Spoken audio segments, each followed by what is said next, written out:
La cadena Democracia presenta Controversia. Lo estamos retomando con fuerza, cumpliendo las metas previstas. Hay que actuar con la fuerza que se necesita. Controversia. Sería un subsidio directo al consumidor. Una zona de seguridad del Estado. Controversia. Temas relevantes analizados a profundidad. Controversia. Con Miguel Rivadeneira. Comenzamos.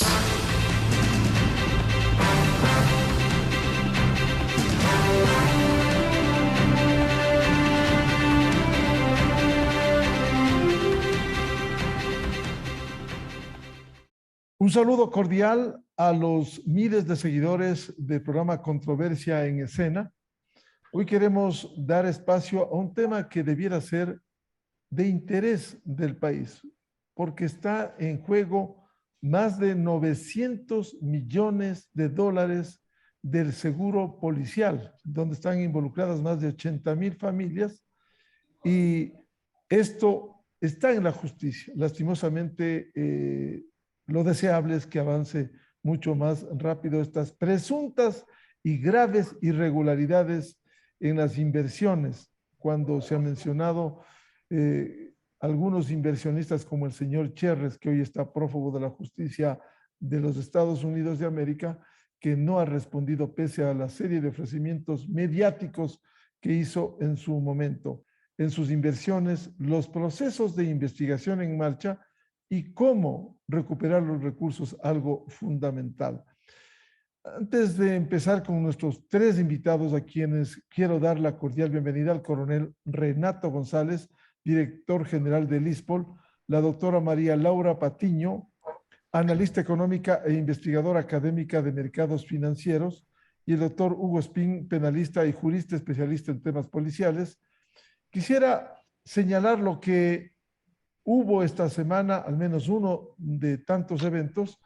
Este lunes, en la audiencia evaluatoria y preparatoria de juicio del caso Citadel, uno de los 15 procesos que ha encaminado la justicia para tratar de recuperar los 950 millones de dólares que reclama el seguro policial. La diligencia celebrada en el complejo judicial La Florida de la ciudad de Guayaquil contó con la presencia de Javier Neira, gerente de Citadel, una de las casas de valores que mayor cantidad de dinero había captado de los fondos de pensiones. Los otros acusados, exdirectivos también de Cevale, no estuvieron presentes, pero al igual que el gerente de Citadel, fueron asistidos por sus representantes legales. Con este antecedente de coyuntura, quiero empezar con el coronel Renato González, director general del ISPOL. ¿Cómo avanzan estos procesos que finalmente el deseo es recuperar esos recursos del seguro policial? Porque al final esto pudiera pasar una factura al Estado ecuatoriano, y Estado ecuatoriano es a los ecuatorianos. ¿Cómo van estos procesos tan reclamados, tan lentos, que ha habido que luchar contra todo un establecimiento, contra todo un sistema, contra todo las inversiones en el mercado de valores?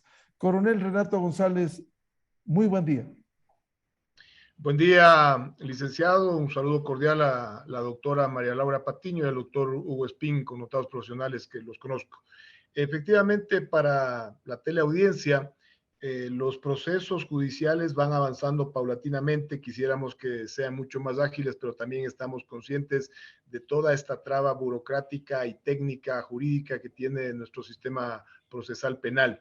En ese sentido, le actualizo la audiencia que el día lunes se instaló y que permitió evacuar la primera fase de la audiencia evaluatoria y preparatoria de juicio. Esto es cuando la defensa técnica de cada uno de los procesados presentan potenciales vicios procesales o también en el futuro pedidos de nulidad. Fue abocada, conocida por el señor juez y desechada. Es decir, ya pasamos una primera etapa de esta audiencia evaluatoria y preparatoria de juicio, y es fundamental porque se ratificó que se siguió el debido proceso. Luego se suspendió para que se reanude el día de hoy, pero acabo de ser informado que esto no se dio en virtud de que el señor juez Juan Carlos Terán sufrió un quebranto en su salud. Por lo tanto, estaremos a la espera de que en los días posteriores nos vuelvan a convocar. Asimismo, en la investigación que se adelantó en Quito por peculado y que se refiere a los 216 millones de dólares de bonos en pacto de recompra, y cuya audiencia debe darse el día jueves 16 y viernes 17 de diciembre, lo más probable es que se suspenda porque hace pocos minutos acabamos de ser comunicados que la señorita juez Yadira Proaño fue destituida de esta magistratura y se entendería llevará unos días que se nombre a su reemplazo.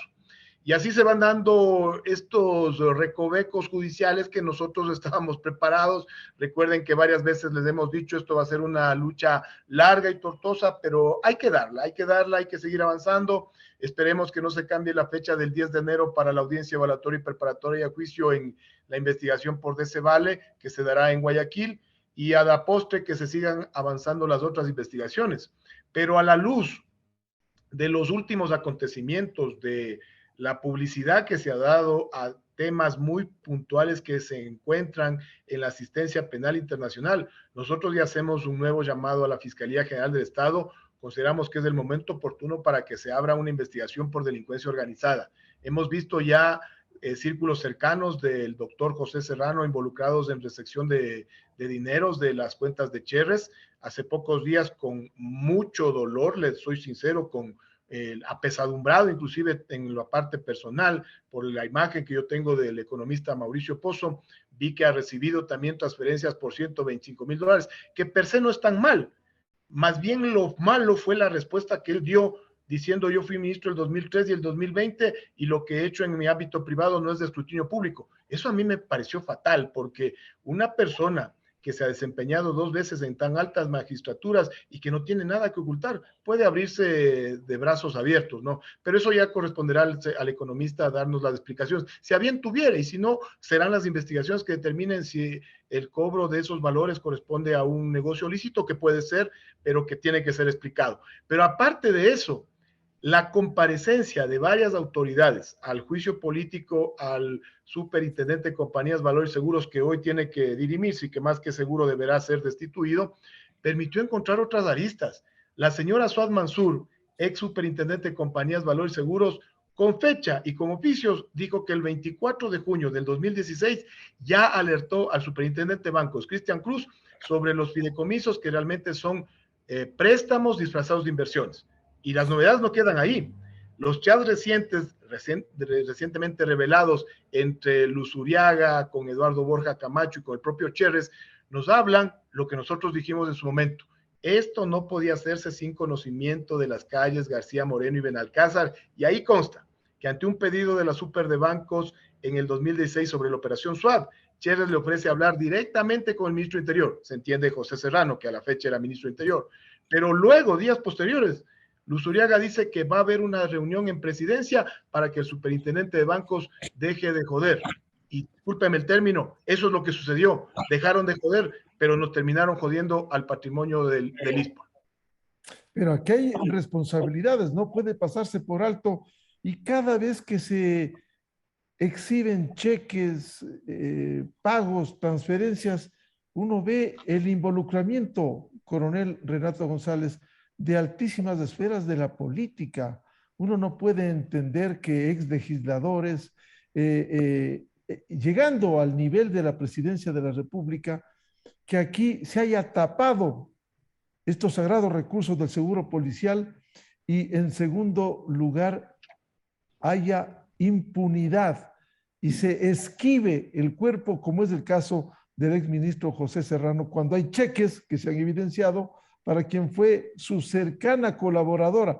No sabemos si al estilo del prófugo en Bélgica, que desconoce a sus cercanos colaboradores y dice: desconozco, no sabía, no les conocía. No sé si sea el caso Serrano, pero la justicia ecuatoriana debiera seguir actuando para esclarecer, porque esto es algo sagrado que está en juego, estos 900 millones, coronel González.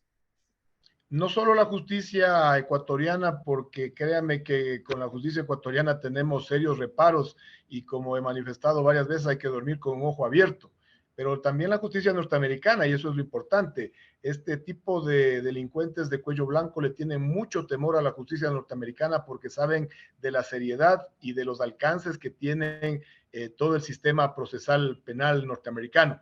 Respecto a lo que usted me pregunta sobre la relación entre la señora María Paula Christiansen y el señor José Serrano, hay que ver el contexto, porque a veces la gente no comprende la magnitud de lo que estamos hablando. La señora Christiansen sale fugada del país el 1 de noviembre del 2017 a la luz de las investigaciones de los contratos en el Ministerio Interior del periodo del señor José Serrano. Ella era su directora administrativa, que luego pasó a ser la directora administrativa del Ministerio de Vivienda hasta el 2017. ¿Cómo nos explica ahora la señora que estando 3 meses en Estados Unidos recibe una transferencia de $230,000 de Jorge Cherres y meses después, porque ya se están sumando, van a dar un total de $327,000? Las novedades no quedan ahí. La señora tendría que explicarnos en primer lugar cuál fue su capital semilla para el spa que puso en Quito en el 2015. Si ese ingreso constan en sus declaraciones juramentadas y también en sus declaraciones tributarias de los años 2016 y 2017. Pero además, al trasladarse a la Florida, en el mismo año 2018 funda un spa que se llama Min Wellness Center y también Min Design, que es una oficina de diseño de interiores. Que nos explique de dónde salió el capital semilla para estas nuevas inversiones. En el spa es socia con Ronnie Vallejo, teniente coronel en servicio pasivo, y que hay que definir cuál fue el monto de la inversión, si se realizó en efectivo, en transferencia, pagaron el impuesto de salida de divisas. Es un montón de preguntas que tienen que darnos estos sujetos. Pero además sabemos que ahora mantiene una relación muy cercana con el señor José Serrano. Yo no quisiera entrar en el ámbito privado, son ellos los que deberían definirnos cuál es el estatus actual, ¿no? Pero toda esa serie de preguntas son las que tenemos los ecuatorianos, en este caso los afiliados del ISPOL, todo el derecho de realizarlas, con mayor razón cuando el señor asambleísta Fernando Villavicencio le enrostra al señor José Serrano un cheque de terceros entre el señor Cherry y la señora Christiansen, y él de inmediato asume que conoce el cheque, que conoce el monto, que conoce la fecha, es decir, él conocía todo, situación que antes mantenía mutis por el foro. Lo grave, antes de darle la palabra a la doctora María Laura Patiño, lo grave, coronel González, es que la señora Christiansen, lo real, lo que fue un hecho, fue cercana colaboradora en el Ministerio del Interior del doctor José Serrano. El doctor José Serrano en esa época, 2017, seguía siendo alta autoridad de la Asamblea Nacional, presidente, o sea, no le había pasado nada mientras su colaboradora ya había salido del país. Esto es lo que en el país de alguna manera indigna que no haya, dentro del debido proceso y con derecho a la defensa, no haya seguimiento de estos sucesos, coronel González. Lo que fastidia es que el señor José Ricardo Serrano Salgado tenga 28 investigaciones previas en fiscalía y ningún avance. Tan sencillas algunas como el audio con Raúl Chicaiza, que es falso testimonio dado a la fiscalía en su versión del 19 de marzo del 2018. Hay otras de uso abusivo del helicóptero policial para ir a tomar versión a la señora María Sol Larrea, es decir, utilizar una aeronave policial para fines privados porque se trataba de un proceso en el cual estaban controversiando con el ex fiscal general del Estado, el doctor Carlos Vaca.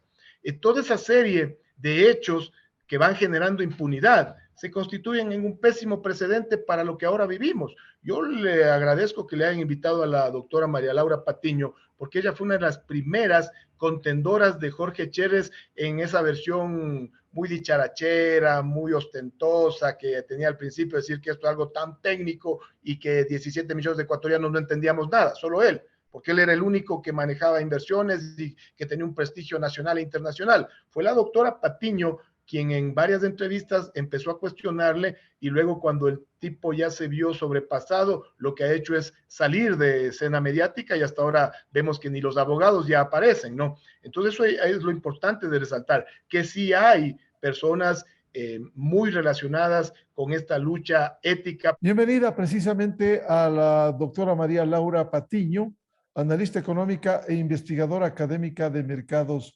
financieros. Explíquenos este caso que realmente debiera conmover a los ecuatorianos. Y lo que decía, entre tantas afirmaciones del coronel Renato González, hubo préstamos disfrazados de inversiones.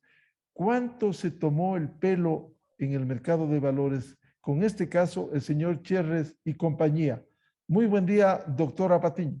Ahí, ya Sí, está. estamos al aire. Buenos días. Buenos días y gracias por la invitación, Miguel. Es un gusto poder compartir con el coronel González, con el doctor Espín, un tema que yo creo que es un gran desafío para el país.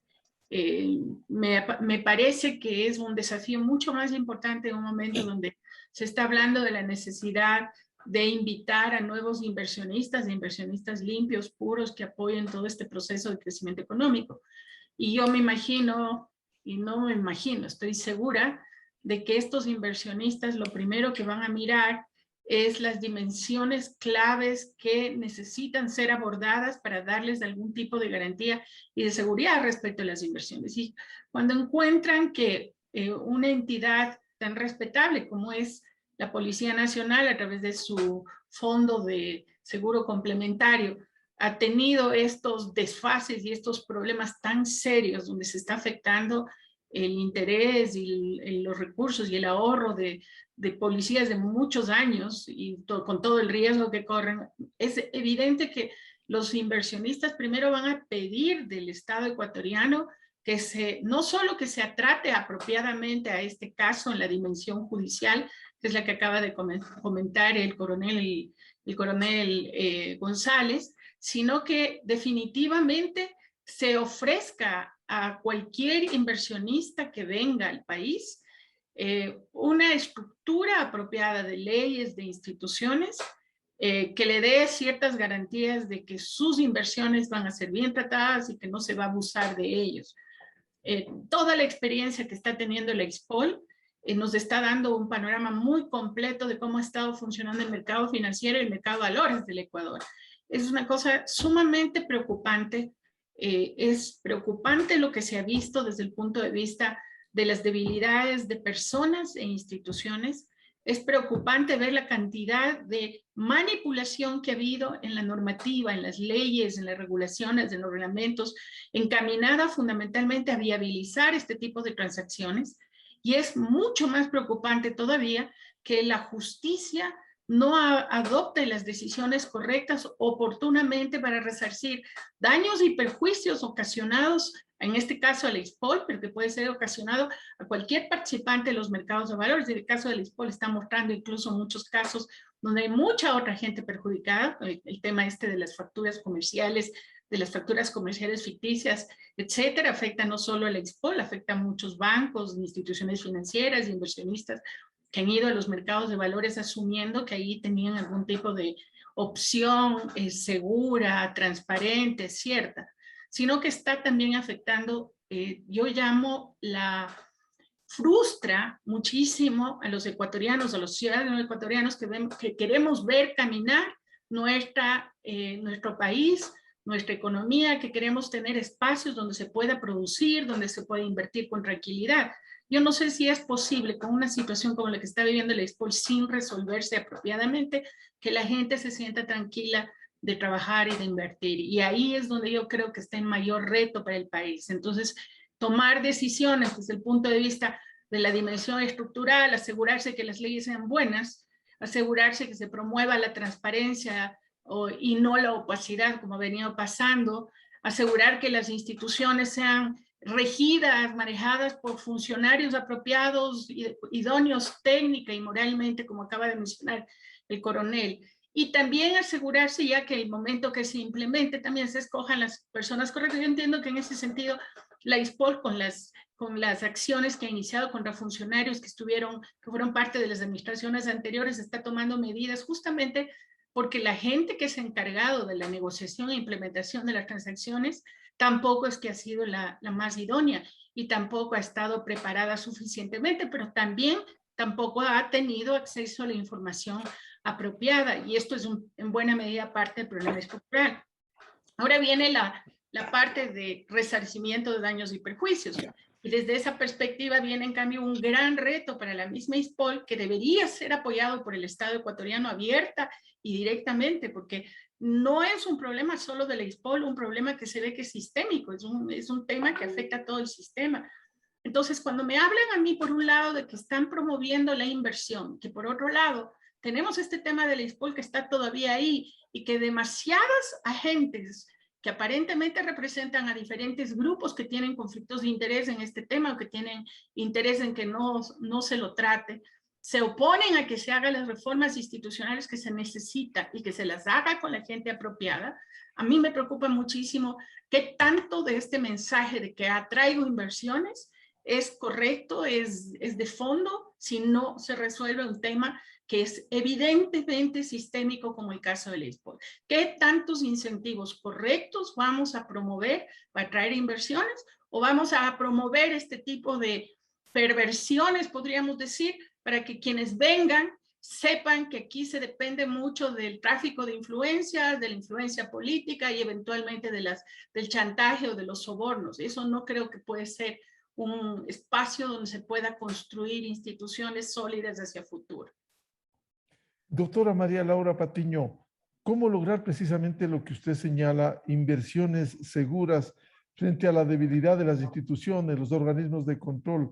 Se ha publicado tanto, y yo quisiera citar como fuente primicias hace poco, respecto de los cheques, del involucramiento, ya no solo a exfuncionarios del ISPOL, altas autoridades, excomandante de policía, entrega de pasajes con esposa, y la justicia estadounidense señala a Cherres por supuestamente haber entregado 2.6 millones de sobornos a distintos funcionarios del ISPOL y de la institución. Sin embargo, hasta el momento solo se había identificado a John Luzuriaga, quien exdirector de riesgos del ISPOL, como uno de los beneficiarios, y él está preso en los Estados Unidos. ¿Cómo conectar esto para fin de dar garantías que hay inversiones seguras y evitar que esto vuelva a suceder?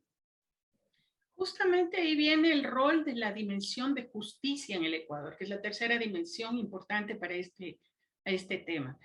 Si estamos viendo un caso donde es más fácil que en la justicia americana haya la posibilidad de sanciones, no necesariamente resarcimiento de perjuicios, ya lo voy a explicar, de sanciones para quienes son responsables. O sea, no tiene sentido que quienes cometieron estos delitos y estas incorrecciones en el Ecuador solo vayan a ser sancionadas o perseguidas en una jurisdicción distante como es los Estados Unidos, a quien les interesa evitar que se contaminen sus sistemas, obviamente con este tipo de cleptocracia o corrupción como se la quiera ver desde los países desarrollados. El problema es que a menos que haya acciones y que son muy costosas de parte de la misma ISPOL en los Estados Unidos, muy complejas, muy complicadas, simple y sencillamente no hay una posibilidad de recuperación económica como es la que también se merece. O sea, la reparación integral de un daño, y aquí el doctor Spin, que es experto en temas penales, la reparación del daño incluye no solo la sanción de prisión o la pena, sino también el resarcimiento económico. Estamos viendo no solo en el caso del ISPOL, estamos viendo en los casos de todos estos bullados casos, del caso de Cajut, del caso de Biscayne, el caso donde está Chadbourne, donde está Trujillo, donde está un montón de gente vinculada al lavado de dinero que está siendo revisado en los Estados Unidos. Estamos viendo que ni siquiera Petroecuador o la Procuraduría General de Estado están actuando en estos juicios que se están llevando en Estados Unidos para asegurarse recuperar algo de lo que se han ido llevando y han aprovechado estas jurisdicciones extrañas para lavar el dinero y incluso para poner distancia de los perjudicados para que no lo pueden recuperar con facilidad. Entonces, este caso tiene el mismo componente, porque aunque una parte de estos 900 millones son como 300, alrededor de 300, está vinculado con operaciones sumamente irregulares dentro del territorio ecuatoriano, más de 600 millones están vinculados con transacciones que han aprovechado la transnacionalidad, salirse del país justamente para engañar y estafar a los incautos que cayeron en la labia del señor Cherres, ¿no?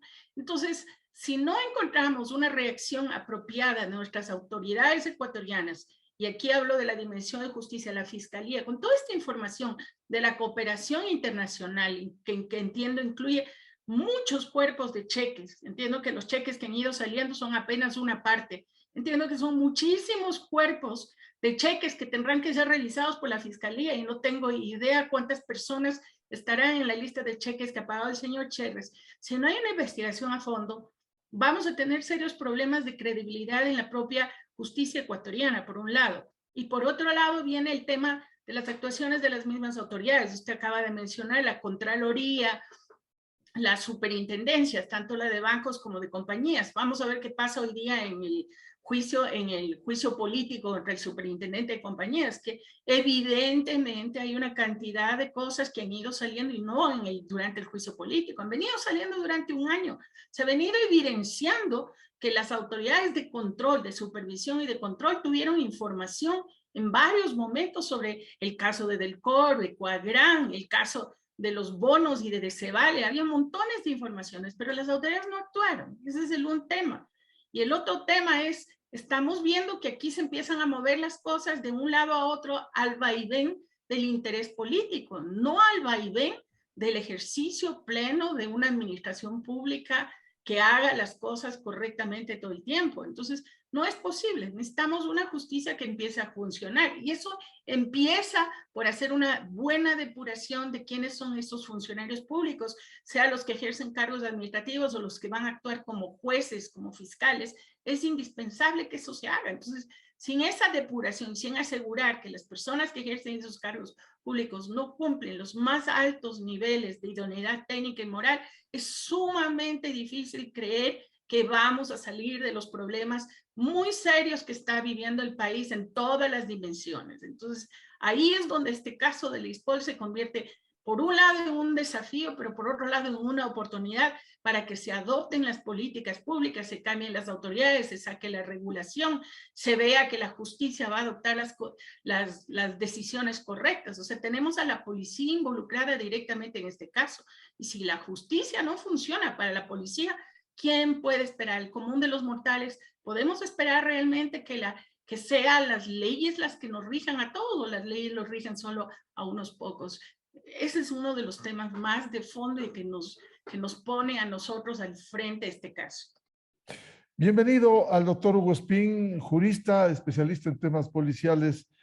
Se ha señalado esta mañana temas como la reparación de daños. Desde la visión legal, ¿cómo afrontar este caso de estas presuntas estafas por más de 900 millones de dólares de sagrados recursos del Instituto de Seguridad Social de la Policía? Doctor Hugo Espín, muy buen día. Muy buenos días. Ante todo, muchísimas gracias. Una invitación bastante compleja, teniendo como copanelistas a la doctora María Laura Patiño. Es un honor compartir este espacio, esta tribuna. E igualmente al coronel Renato González, que realmente yo tengo que generar una felicitación y extender, creo que en nombre de todos los ciudadanos, que creemos que las estructuras tienen que cambiarse depurando desde adentro hacia afuera, no solamente reclamando que las cosas cambien, sino ejecutando los cambios. Y escucharle realmente indigna, impresiona y admira también la interés y la fortaleza con la que está llevando esta lucha, que creo que está en las mejores manos para recuperar los dineros de 80,000 familias de policías en servicio activo y pasivo. Los policías, a diferencia de la mayoría de los servidores públicos que se jubilan y entran a una fase de descanso, después de haber cumplido una larga etapa, un periodo de trabajo, y los policías han tenido un periodo de desgaste físico, emocional, psicológico, familiar, extremadamente extenso desde el día que ingresaron a la institución. Y el coronel Renato González creo que ratificará mis palabras, desde el día que entraron como cadetes, empezaron a sufrir este embate que implica ser miembro de una institución que desgasta tanto a cada uno de sus miembros, no valga la redundancia. Y esto implica que esa expectativa de un retiro, de una jubilación justa, implica también el que tengan un derecho y un acceso a una seguridad social integral, a una salud, a un hospital digno, a un sistema de jubilaciones que cumpla a tiempo con las pensiones que merecen cada uno de sus jubilados. Igualmente que los servidores en servicio activo saben que esa aportación, ese trabajo cotidiano que realizan, lo hacen en función de su familia, de la protección de su familia, que hoy por hoy está embargada con lo que está atravesando el istmo. El presidente de la República ha generado unas palabras bastante importantes en los últimos días respecto de su solidaridad y la necesidad de apoyo al trabajo de los policías en el día a día, en lo que es la lucha contra la delincuencia. También aquí hay que decirle al presidente, esta es una lucha contra la delincuencia estructurada, organizada, que se viene peleando no de ahora, se viene peleando desde hace más de una década atrás y que muchos hemos tenido la interés de enfrentar en su momento, cuando realmente las cosas eran complejas, y poner la cara para defender intereses de los miembros policiales y reclamar por acciones abusivas. Pero escucharle al coronel González nos deja absortos porque realmente lo que pensábamos que eran acciones abusivas en el tema operativo, estructural, policial, pueden extenderse a haberle sacado a la policía todos los recursos como para debilitarle, no ahora, sino de manera definitiva. ¿Cómo podemos exigir a un policía que en la calle trabaje y se esfuerce al máximo cuando sabe que no tiene ningún sistema de protección, ni social, ni jurídica sobre su trabajo, y mucho menos que cuando se retire va a tener garantizado una pensión digna? Son cosas muy graves. Lo que hemos escuchado sobre las dilaciones judiciales es algo que lo vivimos día a día los abogados, los juristas que estamos inmersos en el mundo judicial, porque efectivamente entendemos que si un proceso que tiene 900 millones de dólares de por medio tiene la atención que ha tenido el caso del ISPOL, podemos imaginarnos qué nos sucede al resto de ecuatorianos con casos que no llegan ni a la 10ª parte de la ínfima cuantía de lo que significa la administración de cada uno de los 900 millones de dólares que se le ha perjudicado a esta institución icónica, porque además de estamos hablando de que los perjudicados son los policías, quienes están llamados justamente a protegernos a todos nosotros de la comisión delictiva, fueron objeto de un sistema de delincuencia estructurada, organizada, que hoy se está desmontando. La exposición y la investigación lamentablemente no nació en el Ecuador, y esto también hay que reconocer que la colaboración penal internacional ha tenido un papel protagónico. Y este papel protagónico implica que también nosotros por parte de la justicia ecuatoriana no hemos tenido el interés y la decisión como para tener el mejor grupo de fiscales que lleven adelante estos procesos, un seguimiento adecuado, una investigación bastante compleja. Definitivamente este es un tema que no lo entendemos los 17 millones de ecuatorianos, es un tema bastante técnico, es bastante complicado y enredado, pero con las explicaciones que se han venido dando nos dejan en claro que existen operaciones como las operaciones SWAP con 327 millones de dólares que estaban bajo control del Estado, que no tuvieron ningún control. ¿Qué pasa entonces con todas las operaciones de lavado de activos cuando existen, que pueden existir en el Ecuador, que están siendo monitoreadas por estas mismas estructuras de control del Estado, cuando el Estado está reclamando justamente la inserción cada día más fuerte, más notoria de delincuencia organizada que viene sustentada por el mismo narcotráfico? Entonces, si nosotros vemos y validamos que operaciones que aparentemente tienen un viso de legalidad no han tenido la observación adecuada, ¿qué está sucediendo con todas las otras acciones, o más bien dicho, operaciones que se hacen totalmente al margen de la ley? ¿Qué es lo que ha sucedido con las operaciones que se dieron dentro y fuera del país? Si estamos hablando de que se llevó adelante vinculación de bonos que fueron de bonos del Estado ecuatoriano, bonos que son emitidos por el Estado ecuatoriano y que sirvieron inclusive dentro de las negociaciones que se dieron a efecto para la renegociación de la deuda externa ecuatoriana, y que es un poco lo que dio la pauta para que este gran enredo empiece a salir a la luz. Definitivamente las acciones judiciales tienen al final, y digo al final porque hay que ganar todos los recursos, haber cumplido con todos los estamentos legales, y vemos que después de prácticamente 2 años y medio de procesos, todavía estamos en audiencias preparatorias. Realmente llama mucho la atención que estemos estancados todavía en un caso de tanta importancia de tanta prioridad que debería darse en todos los niveles de la justicia ecuatoriana, estamos en audiencias preparatorias, tomando en consideración que todavía no se han hecho las audiencias de juzgamiento, no tenemos las fases de apelación, todavía hay recursos extraordinarios como el de casación e inclusive acciones de orden constitucional para verificar y validar toda la acción penal que se llevó adelante.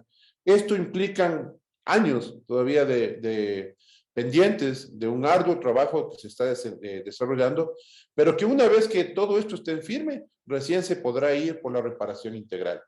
Y acá habrá que ver cuáles son los montos que se les asignan a cada uno de los responsables que sean directamente ya no imputados, sino sentenciados, y que una vez sentenciados se les establezca un monto y que se empiece recién ahí a buscar los capitales para la recuperación.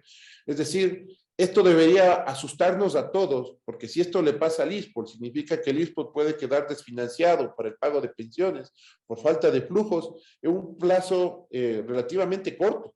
Y mucho más grave cuando uno se pone a pensar que los jubilados de una institución como la Policía Nacional dependen 100% de su jubilación.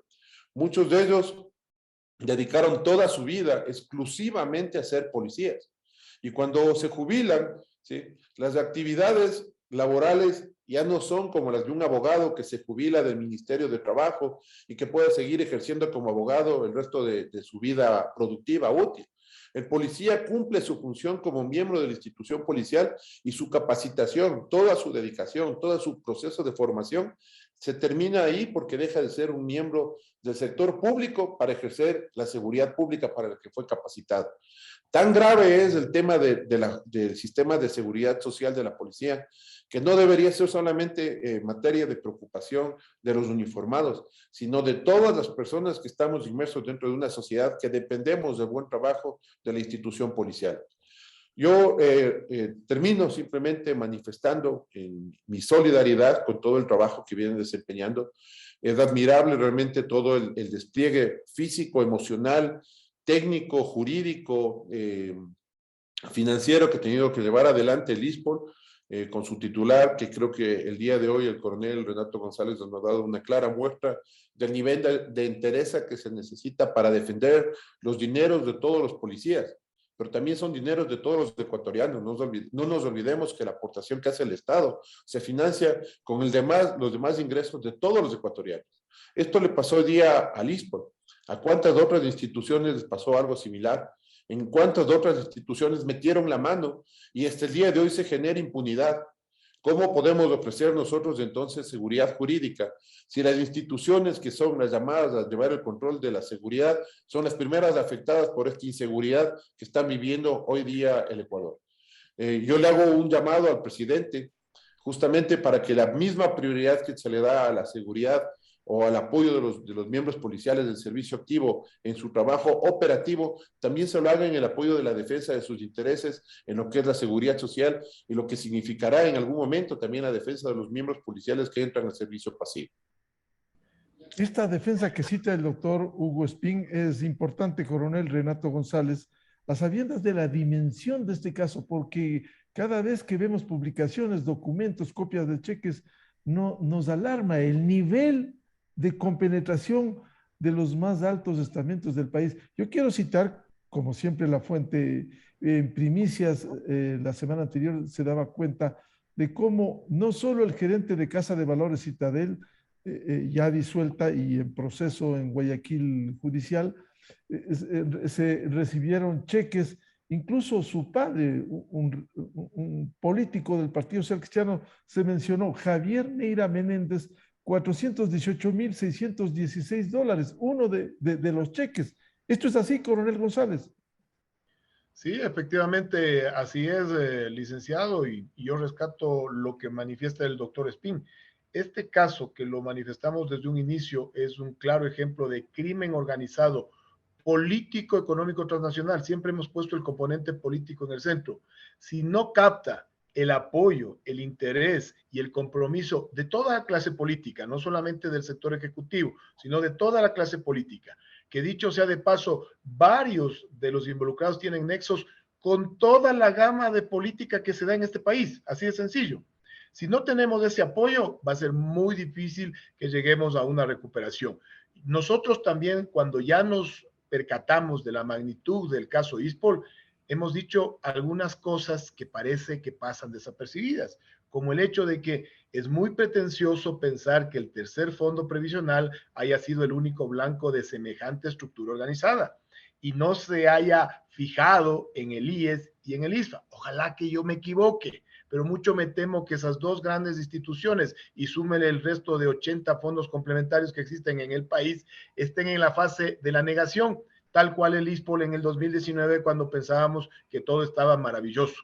Pero el caso ISPOL, como lo manifestó la doctora María Laura Patiño, es emblemático en su complejidad, pero además debe ser el camino de batalla para reformar el mercado de valores en el Ecuador. Hay datos que a veces no lo vemos en su magnitud. Hace pocos días, las bolsas de Colombia, de Perú y de Chile acaban de integrarse. Y la pregunta que nos hacemos, ¿y qué pasó con las bolsas de Ecuador? Primero, aquí tenemos un sinsentido, dos bolsas en un mercado tan pequeño. Pero además, ya es impresentable que la Bolsa de Valores de Guayaquil siga funcionando, pues. Si es en Guayaquil donde se dan esta serie de operaciones regulares, no solo con el ISPOL, con el resto de empresas. Todos en el mercado de valores saben lo que aquí sucede, que la Bolsa de Valores de Guayaquil es mucho más laxa en sus controles que la Bolsa de Valores de Quito. Otro sinsentido, el no tener hasta el momento el Consejo Nacional de Valores para que ponga en orden a todos los actores del mercado. Pero además, la Superintendencia de Compañías, Valores y Seguros debe ir el próximo, el relevo, el que le suplante a Anchundia, tiene una grave responsabilidad. Para mi modo de ver, de entrada, tiene que liquidar al Decevale. ¿Qué inversionista extranjero en su sano criterio va a venir a invertir en este mercado bursátil y extrabursátil ecuatoriano cuando el depósito de compensación y liquidación es el Decevale que al ISPOL durante varios años le entregaba estados de cuenta por 700 millones y el 30 de octubre el señor Carbo firma y dice, ¿sabe qué? Realmente el Decevale no ha sido el custodio, ha sido aquí un funcionario abusivo que se ha coludido con Cheres, casi como que usted, licenciado, durante varios meses y años va a depositar en el Banco El Pichincha sus ahorros, le recibía su cajera, le daba su estado de cuenta, y el día que va a retirar, el gerente le dice, señor Rivadeneira, qué pena, la cajera González ha sido una abusiva y sus $20,000 que ha ahorrado durante estos 10 años no hay aquí, vaya a reclamarle a ella. Eso es lo que nos pasó con el Decevale y el ISPOL. Entonces, es el momento oportuno, considero, de ir también a lo que en su momento suscribió el Estado ecuatoriano, me refiero a la Convención de Mérida contra la Corrupción, y ya instaurar un sistema nacional anticorrupción, donde exista esta coordinación entre el ente público y privado, y sobre todo del privado, para que todas estas instancias involucradas en estas trafacías para el ISPOL, pero que estoy seguro que tienen otros afectados. El otro día nomás me preguntaba un abogado, me decía, pero usted, coronel, habla de que en el estado de cuenta suyo figura Aseguradora del Sur y Seguro Sucre, y ellos, ¿por qué no reclaman? Bueno, es cuestión de ellos, pues. Yo tengo que hacer mi rol, y mi rol es defenderle al ISPOL. Pero lo que pasa es que tal vez esos instrumentos, esas instituciones, esos organismos no le ven mucho interés en reclamar. Seguro Sucre le falta como $8 millones, y Aseguradora del Sur me imagino que igual. El Fondo de Garantía del Magisterio también ya está afectado, el BIES. Pero yo sí hago un llamado, y esto es muy importante, recogiendo la solicitud que lo realizó el doctor Espín, de que se comprenda, apoyarle al ISPOL a recuperar los capitales que fue atracado, da un doble objetivo final. Recupero la autoestima del Estado ecuatoriano, porque esto es un reto al Estado, no es un reto al ISPOL. El crimen organizado le está retando al Estado, y si mañana no recuperamos, no es que vamos camino a ser un narcoestado, como algunos afirman, o seremos un Estado fallido. Tendremos que sacar un letrero que diga, somos un Estado corrupto, pero desde el tuétano, porque todas las instituciones han fallado aquí en el Ecuador, y me pongo a la cabeza el ISPOL, pero recuperar tiene esta finalidad, primero, de resarcir el daño inicial, pero sobre todo, el señor presidente, gestionando, ha logrado compromisos de inversiones por 2.050 millones de dólares de inversionistas extranjeros. Bueno, si recuperamos los casi 900 millones de dólares del ISPOL, les garantizo que lo que vamos a hacer es invertir en el mercado nacional ecuatoriano, pues, sí, de eso se trata, que nosotros mañana podamos invertir con Pronaca, con La Favorita, con Comandato, con empresas serias, con Superdeporte, con estas empresas que yo estoy dándole un apoyo al empresariado ecuatoriano y a su vez me estoy garantizando. Es decir, debería ser política de Estado ayudar a la recuperación de los valores del ISPOL, porque además es repatriar capitales. No como irónicamente y a veces utópicamente se piensa que regresen los dineros de la corrupción. Yo les estoy dando fácticamente hechos que el rato que nos ayuden, hasta de manera diplomática, a recuperar capitales, yo solo tengo una finalidad, meterlo en el mercado nacional ecuatoriano, donde hay un montón de empresarios que necesitan rehabilitar sus empresas y que nosotros tenemos los recursos para hacerlo, pero que requiero el apoyo político estatal ecuatoriano. Doctora María Laura Patiño, ¿cómo lograr estos objetivos que se ha señalado? Decía con propiedad del doctor Hugo Espín, lo ha corroborado el coronel Renato González. ¿Cómo cambiar este esquema? ¿Cómo recuperar la confianza en el mercado de valores? ¿Cómo lograr instituciones confiables? Porque en estas condiciones, si esto le pasó al ISPOL, como bien se ha señalado, ¿qué puede pasar con el ciudadano común? Incluso quienes han recibido tanto dinero podrán devolver con esa facilidad para llegar a los 900 millones de recuperación. Justamente coincido plenamente con el coronel González y creo que si no estuviera el coronel González con la perseverancia y la insistencia y la transparencia con la que está manejando este caso, el tema de ISPOL sería tratado como muchas veces el Estado trata temas importantes. Una vez que saltó el escándalo, lo entierran y se olvidan. Aquí estamos hablando de un problema que está evidenciando que hay un problema transversal a nivel de la institucionalidad del Ecuador. Entonces, no solo tenemos un problema en la justicia, como acaba muy bien de explicar el doctor Espín, no funciona bien, los problemas que está teniendo el coronel González para tratar de acelerar los procesos. Tenemos un problema institucional. Por ejemplo, voy a poner un caso que hoy de mañana, leyendo el artículo que sacó el Universo sobre Ecuagrande del Corp, me entró a mí la duda. Si estamos hablando de facturas ficticias, en el caso de Ecuagrande del Corp, Fertisolubles, etcétera, ya sabemos que además no es ese el único caso y que no es la ISPOL la única inversionista en este tipo de facturas ficticias. ¿Cuál ha sido el rol del SRI, del Servicio de Rentas Internas? Porque si hay alguien que tiene el control y la información de la facturación y que debería darse cuenta inmediatamente si son facturas ficticias, porque ese es el rol principal de la autoridad tributaria, el SRI. Yo no entiendo cómo puede haber salido tanta inversión en bolsas de valores, incluso de facturas ficticias, cuando el SRI no ha hecho ningún comentario, no ha dicho nada sobre esas facturas ficticias. No estamos hablando de valores pequeños. En el caso de la ISPOL creo que son como 20 millones solo la ISPOL, pero yo entiendo que la cifra es mucho mayor en el mercado de valores. Ahí estamos viendo que no solo es la superintendencia las que ha fallado, sino también el SRI. ¿Y cuál es la razón por la que el SRI, que cualquier persona que no puede justificar una factura le cae encima y no ha dicho una sola palabra sobre esto? Estamos hablando ahí de interferencia política, evidentemente. Entonces, estos son temas, a eso me refiero cuando digo que es transversal. Si no hay desde el Estado, yo creo que aquí hay una oportunidad, como digo, a mí me preocupa no ver al nuevo gobierno, que habla mucho de la lucha contra corrupción, que no esté usando el caso de la ISPOL como un caso insignia para generar el tipo de política pública que genere las correcciones a todo este tipo de procedimientos irracionales que generan incentivos perversos y que si no se resuelven no nos están dando seguridades para el futuro de los ecuatorianos. Otro de los problemas que tenemos, hablemos de las bolsas y de las casas de valores, hay una serie de incentivos perversos. Estamos viendo, por ejemplo, el tema de los emisores de valores, por un lado, que hay una especie de monopolio de los emisores de valores en el Ecuador, fundamentalmente es del Estado ecuatoriano. O sea, el principal valor que se negocia en los mercados ecuatorianos es el mercado ecuatoriano y 2 o 3 o 4 acciones importantes de bancos y de casa de ciertas compañías grandes. Pero desde el punto de vista de compradores también tenemos una especie de monopolio porque básicamente son los fondos complementarios, el IES, la ISPOL, el ISFA fundamentalmente, porque los demás inversionistas en los mercados de valores son generalmente pequeños o los fondos complementarios.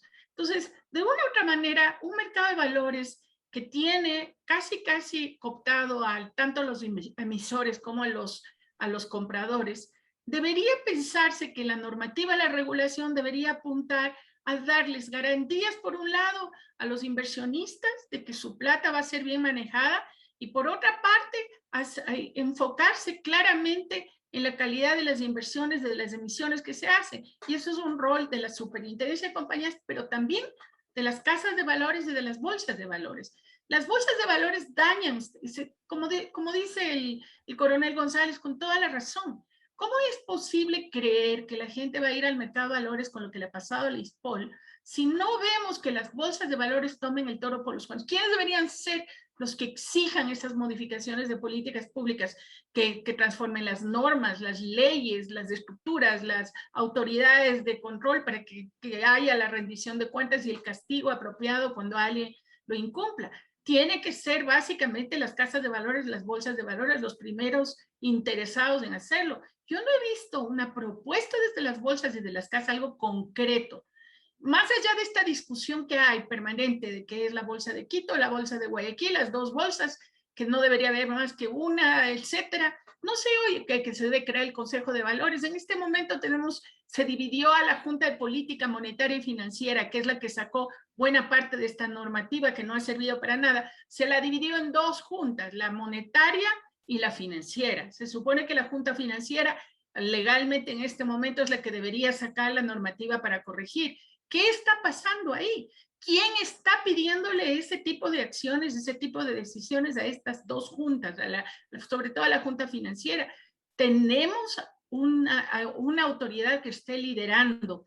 La ISPOL es el afectado. Tenemos una autoridad que esté mirando la importancia que esto tiene para el desarrollo económico, para la paz social, para el fortalecimiento de las instituciones, que esté creando una política pública de carácter transversal, como hemos visto, que enfrente este tipo de problemas y que evite que a futuro se repita. Creo que la pregunta, Miguel, era ¿qué hay que hacer? Creo que lo primero tiene que generarse ese tipo de política pública, pero creo que delante de esa generación de política pública tiene que haber una voluntad política muy clara, un liderazgo muy claro que se enfoque en esto que es un problema prioritario para el país. Y como vemos a nivel transversal, termina afectando a todos los sectores. Estamos hablando de la autoridad tributaria, estamos hablando del mercado financiero, estamos hablando de los inversionistas, estamos hablando del Ministerio de Finanzas, el gran emisor de los valores. Ya se ha evidenciado que ha habido funcionarios del Ministerio de Finanzas que incluso participaron en la creación del vehículo que después sirvió para hacer el swap de los valores del ISPOL. Y nadie ni siquiera ha puesto atención por qué funcionarios del Ministerio de Finanzas, el gran emisor de bonos internos, el gran emisor de bonos soberanos que se negocian en mercados internacionales, ¿por qué el Ministerio de Finanzas participa tan cerca del señor Cheray? ¿Ha hecho una investigación sobre eso? No se ha hecho. Entonces estamos hablando que la necesidad de esta política pública es transversal, es a nivel de todas las instituciones, pero desde el punto de vista de responsabilidad política, toca asumir ese liderazgo a una autoridad. Debería ser este presidente, deberían ser estos ministros actuales que prioricen la necesidad de sacar esta política pública que ponga orden a todo este proceso. Llevamos más de un año y medio.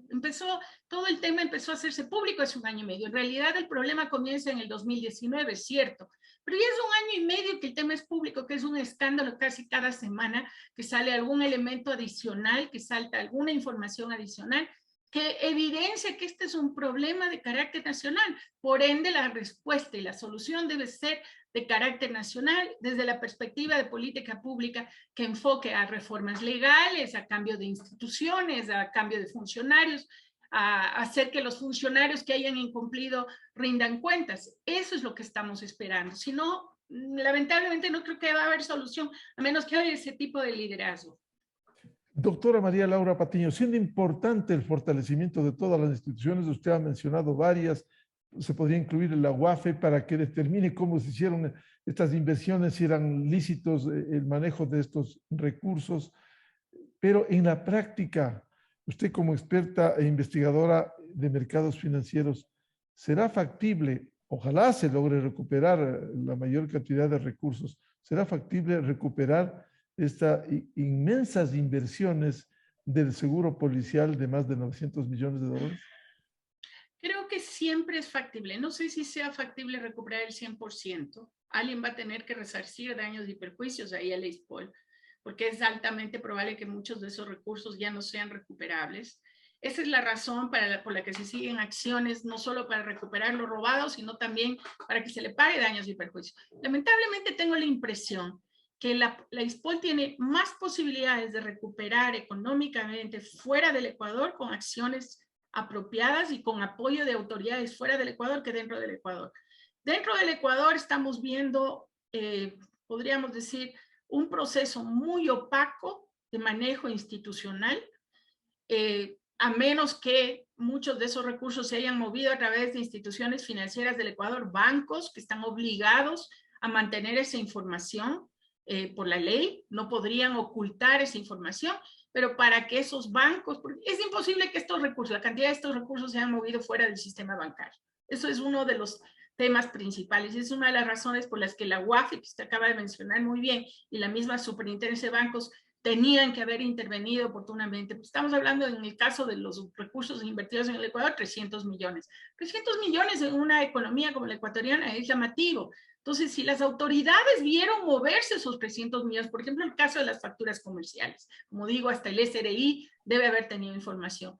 Alguien tiene que haber hecho un récord de esa información y por la naturaleza de las operaciones financieras, ese alguien son los bancos, son las instituciones financieras, porque los recursos se tienen que haber movido por las instituciones financieras. Ese proceso de rastrear el dinero es el que debe hacerse como parte de la recuperación de los recursos que se movieron internamente. A nivel internacional hay mucho más experiencia, mucho más manejo de esto. Sin embargo, a menos que la misma ISPOL o el Estado ecuatoriano a través de la Procuraduría General del Estado intervenga directamente apoyándole a la ISPOL fuera del Ecuador como un asunto de Estado para pedir a las autoridades americanas y cualquier otra jurisdicción donde haya ido a parar esta plata que actúen y que promuevan la recuperación para la ISPOL va a ser muy difícil. Entonces, creo que aún para la propia ISPOL, con todo el esfuerzo que está haciendo, el costo es muy alto y como hacía notar el doctor Espín, el tiempo para recuperar estos recursos internos o externamente van a ser muchos años. Y la pregunta es si la ISPOL tiene la capacidad incluso económica para sostener el tipo de acciones que se tienen que seguir para poder conseguir esa recuperación. Pero por otro lado, es evidente que sin un apoyo público, sin voluntad política muy clara que apoye los procesos de depuración y los procesos de recuperación de una manera frontal y transparente, va a ser muy difícil que se pueda recuperar. Doctor Hugo Espín, desde la visión jurídica, ¿cómo lograr lo que usted señalaba, esa reparación integral por los daños y perjuicios irrogados? Yo creo que la doctora Patiño ha dejado muy en claro cuál es el camino. De hecho, el presidente de la República dijo que hoy la prioridad número 1 del Ecuador es la seguridad.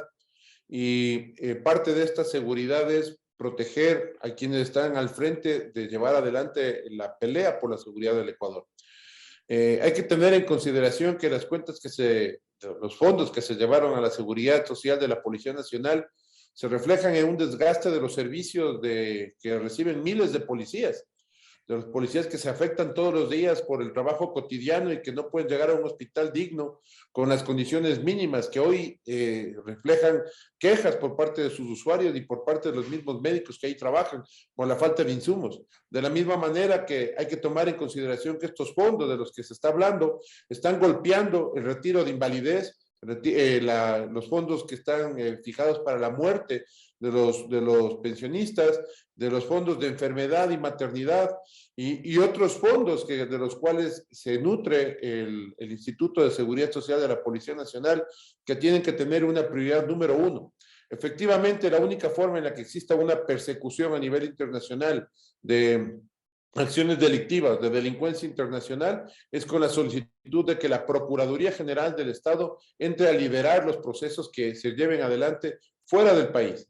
El ISPOR por sí solo, aún contratando bufetes de abogados internacionales en Estados Unidos, en Europa, no va a ser suficiente para poder llegar a una verdadera persecución de donde se encuentran los recursos. Aquí la gran preocupación es que estos recursos están fuera del sistema nacional, que no son recuperables o bloqueables porque no se encuentran en una cuenta de ahorros, en una cuenta corriente de una institución en la que se le puede ordenar el congelamiento de los fondos hasta que se pueda verificar la situación, sino que hay que hacer una recuperación real, y esta recuperación es algo de lo que está el procurador encabezando a nivel de Estado ecuatoriano respecto de los otros dineros que también fueron afectados por lo que fue la delincuencia organizada que afectó, golpeó a los bolsillos de todos los ecuatorianos y de las arcas fiscales que han sido materia de otros procesos judiciales que ya están culminados. Igualmente, la gran preocupación del Procurador General del Estado es entonces cómo llevar adelante una coordinación adecuada como política de Estado para no permitir impunidad, pero para que realmente se pueda efectuar una recuperación. La recuperación es viable, siempre y cuando exista una decisión fuerte que sea en todos los ejes, porque la transversalidad de la que hablamos es precisamente la que obliga a que todas las instituciones de control tengan una acción coordinada y que las acciones tanto de orden político como ejecutivo, concuerden en la misma dirección para pedir una acción diligente de parte de la justicia nacional y una acción directa por parte de la justicia internacional para bloquear, asegurar y recuperar y nacionalizar nuevamente estos fondos que pertenecen a 80,000 familias directamente, pero a todos los ecuatorianos indirectamente, porque es un reflejo de lo que sucede en la sociedad ecuatoriana. La impunidad tiene que cortarse en todos sus niveles.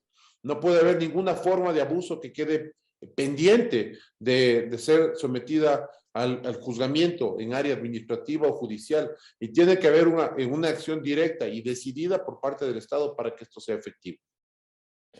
Bien, como decía el doctor Hugo Espín, que no haya más impunidad y que caigan todos los responsables, directos, indirectos, cómplices, encubridores, de este daño enorme y rogado al seguro policial y que no puede quedar en la impunidad. Está en juego sagrados recursos de los señores policías y sus familias. 900 millones de dólares. Y este es un ejemplo de lo que no debiera repetirse, no debiera continuar en un mercado que debiera ser sagrado como el de los valores. Hemos querido poner en escena el caso del ISPOL para hacer conciencia en el Ecuador de que esto no se puede repetir y hay que cortarse de raíz y que caiga todo el peso de la ley a los responsables.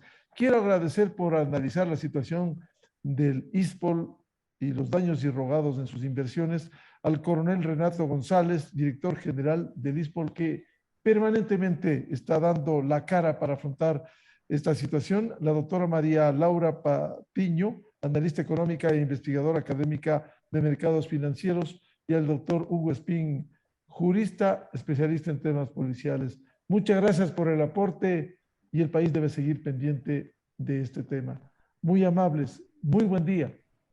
Gracias. Gracias. Que pasen bien. Muchas gracias, licenciado, y a los dos copanelistas, muy amables, muy gentiles. Muchas gracias. Coronel, Y a los igualmente, seguidores del programa Controversia en Escena, muy amables por dispensarnos su amable sintonía a través de Exa FM, Democracia AM y Democracia TV. Muy buen día, feliz fin de semana. Esto fue Controversia, temas relevantes analizados a profundidad. Miguel Rivadeneira vuelve el próximo sábado.